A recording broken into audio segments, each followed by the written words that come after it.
శ్రీమద్భాగవత గ్రంథానికి నమస్కారం.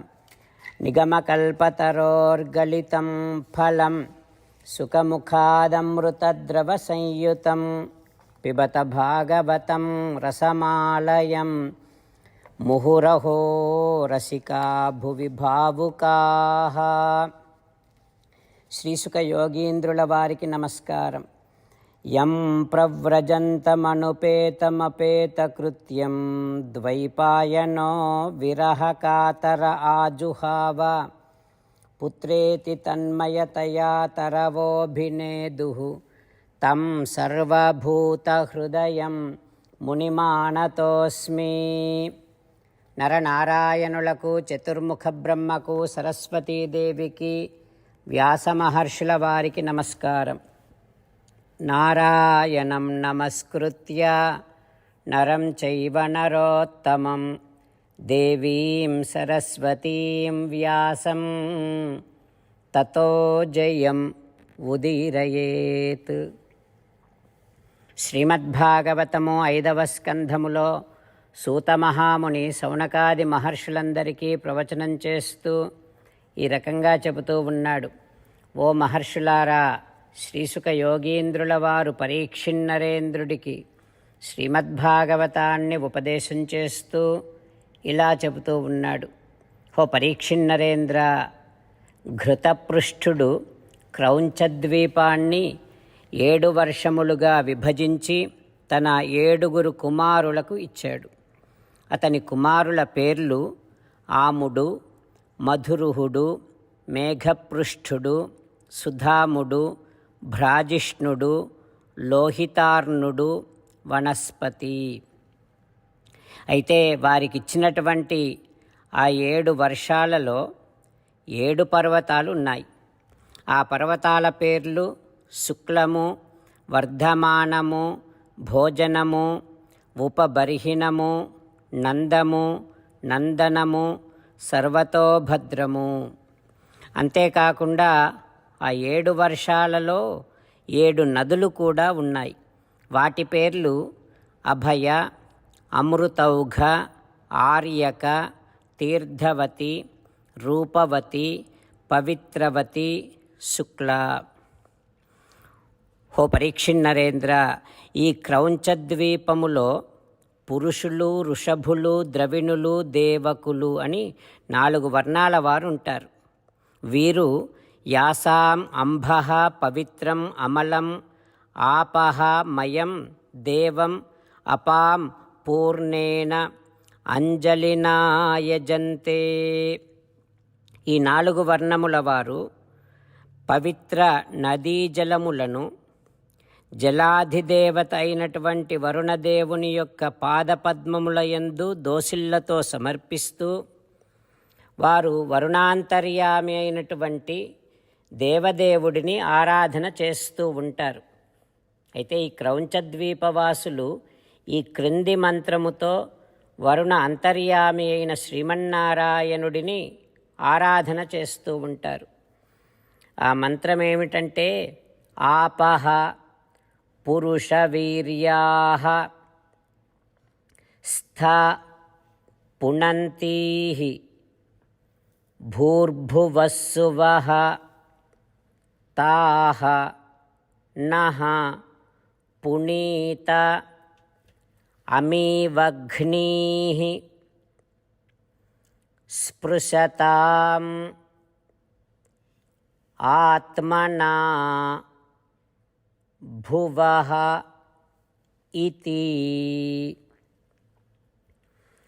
ఆపః పురుషవీర్యాస్థ పునంతీః భూర్భువస్సువః తానః పునీత అమీవఘ్నీః స్పృశతాం ఆత్మనా భువ ఇతి.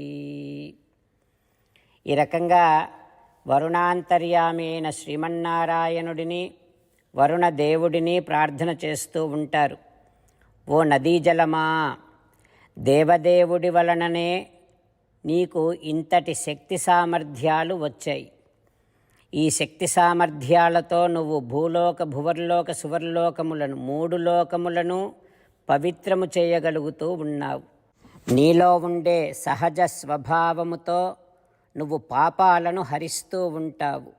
అందుకని ఓ వరుణదేవా, మేము నిన్ను స్పృశిస్తూ ఉన్నాము, దయతో మమ్మల్ని పావనము చేయవా అంటూ క్రౌంచద్వీపవాసులు వరుణదేవుడిని ప్రార్థన చేస్తూ వరుణాంతర్యామి అయినటువంటి శ్రీమన్నారాయణుడిని ఆరాధన చేస్తూ ఉంటారు అని శ్రీసుఖ యోగీంద్రుల వారు ఉపదేశం చేస్తూ ఉన్నారు. ఆ తర్వాత ఏం జరుగుతుందో రేపు తెలుసుకుందాం. ఓం శ్రీకృష్ణ పరబ్రహ్మణే నమః. ఓం అస్మద్గురుభ్యో నమః. అంతేకాకుండా మనం ప్రతిరోజు శ్రీమన్నారాయణుడికి ఒక 8 పనులు చేస్తాం అని మాట ఇద్దాం. ఎందుకంటే శ్రీకృష్ణ భగవానుడు 18వ అధ్యాయములో 65 నుండి 70వ శ్లోకాల ద్వారా శ్రీమద్భగవద్గీత అంతటికీ సారభూతముగా మనకు 8 పనులు చేయమని చెప్పాడు. అలా చేస్తే చాలు, నేను మిమ్మల్ని అన్ని విధాలుగా రక్షిస్తా అని ప్రమాణపూర్వకముగా ప్రతిజ్ఞ కూడా చేశాడు. అందుకని శ్రీమద్భగవద్గీతను అంతటినీ విన్న తర్వాత అర్జునుడు కూడా చివరకు కరిష్యే వచనం తవ, కృష్ణ నువ్వు చెప్పినట్టే చేస్తా అని అన్నాడు. కనుకనే భగవానుడు అర్జునుడికి అన్ని విధాల విజయాన్ని అందించాడు. మనం కూడా ప్రతిరోజు శ్రీమన్నారాయణుడికి ఆ రకంగానే మాట ఇద్దాం. 8 పనులు చేస్తాం అని మనము మాట ఇస్తే అది అష్టాక్షరీ మహామంత్ర జపము చేసినటువంటి ఫలితాన్ని మనకు ప్రతిరోజు ఇస్తుంది. ఇట్లా మాట ఇవ్వటం కంటే గొప్ప పూజ, యజ్ఞము, తపస్సు మరొక్కటి లేనే లేదు. అందుకని నేను అంటూ ఉంటాను, మీరు మనస్సులో భావిస్తూ ఉండండి. ఈ రకంగా మనము మాట ఇస్తూ ఉంటే శ్రీకృష్ణ భగవానుడి ముఖారవిందములో కలిగేటటువంటి ఆనందాన్ని మనం ప్రతిరోజు దర్శిద్దాం, ఆస్వాదిద్దాం. జై శ్రీమన్నారాయణ. హో శ్రీమన్నారాయణ, నువ్వు చెయ్యమన్నట్టే నేను నిన్నే సంతతము ధ్యానము చేస్తూ ఉంటా. హో శ్రీమన్నారాయణ, నువ్వు చెప్పినట్టే నేను నీ భక్తుడిగానే ఉంటా. హో శ్రీమన్నారాయణ, నువ్వు చెయ్యమన్నట్టే నేను నా విధులను, కర్తవ్యాలను నీ సేవగా, నీ తృప్తి కోసమనే సక్రమంగా నిర్వర్తిస్తూ ఉంటా.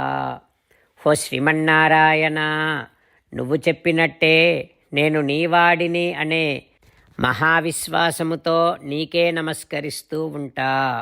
హో శ్రీమన్నారాయణ, మామేకం శరణం వ్రజ, నన్ను ఒక్కడిని మాత్రమే శరణు వేడుకో అని నువ్వే అన్నావు కనుక నేను నిన్ను ఒక్కడిని మాత్రమే శరణు వేడుకుంటా. హో శ్రీమన్నారాయణ, మా శుచః, ఇక దుఃఖించకు అని నువ్వే నాకు భరోసా ఇస్తున్నావు కనుక నేను ఇక దుఃఖించను. హో శ్రీమన్నారాయణ, నువ్వు చెప్పినట్టే నువ్వు నా కోసమని అనుగ్రహించినటువంటి శ్రీమద్భగవద్గీతను ప్రతిరోజు కనీసము 1 శ్లోకాన్నైనా జ్ఞాపకం చేసుకుంటూ శ్రీమద్భగవద్గీతను అనుసంధానము చేస్తూ ఉంటా. హో శ్రీమన్నారాయణ, నువ్వు చెప్పినట్టే నువ్వందరి కోసమని చెప్పినటువంటి శ్రీమద్భగవద్గీతను తెలియని భక్తులందరికీ తెలియచేసే నా వంతు ప్రయత్నాన్ని నేను నిరంతరము కొనసాగిస్తూనే ఉంటా. హో శ్రీమన్నారాయణ, నేను నువ్వు చెప్పినట్టే చేస్తా, నీకు నచ్చినట్టే ప్రవర్తిస్తా, నీకోసమే పని చేస్తూ ఉంటా. కరిష్యే వచనం తవ. జై శ్రీమన్నారాయణ. భక్తులకు ప్రత్యేకమైనటువంటి విజ్ఞాపన. మీకు అన్ని విషయాలలో వెంటనే మంచి ఫలితాలు రావాలి అనంటే ప్రతిరోజు 1 నిమిషం వెచ్చించి నారాయణాస్త్రాన్ని చదవండి. ఇక మీకు తిరిగే ఉండదు. నారాయణాస్త్రాన్ని పొందడానికి మీరేం చేయాలంటే నారాయణాస్త్రం అనే వెబ్సైట్కి వెళ్ళి మీ పేరు, మీ ఈమెయిల్ ఇస్తే మీ ఈమెయిల్కి నారాయణాస్త్రం PDF వస్తుంది. అందులో ఒక రామాయణ శ్లోకం, ఒక గీతా శ్లోకం, ఒక విష్ణునామం ఉంటాయి. ఆ మూడింటిని కలిపి నారాయణాస్త్రం అంటాం.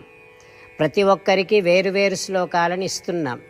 ఆ రకంగా ఎవరి శ్లోకాన్ని వారు ప్రతిరోజు తప్పనిసరిగా చదవటం వలన ప్రతిరోజు ప్రతి 24,000 భక్తులతో ఒకసారి సంపూర్ణ రామాయణ పారాయణ, 33 సార్లు శ్రీమద్ భగవద్గీత పారాయణ, 24 సార్లు శ్రీ విష్ణు సహస్రనామ స్తోత్ర పారాయణ జరుగుతుంది.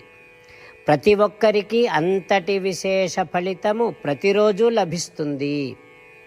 అందుకని మీరు, మీ కుటుంబ సభ్యులు అందరూ ఒక్కొక్కరు ఒక్కొక్క నారాయణాస్త్రాన్ని వెంటనే పొందండి. జై శ్రీమన్నారాయణ.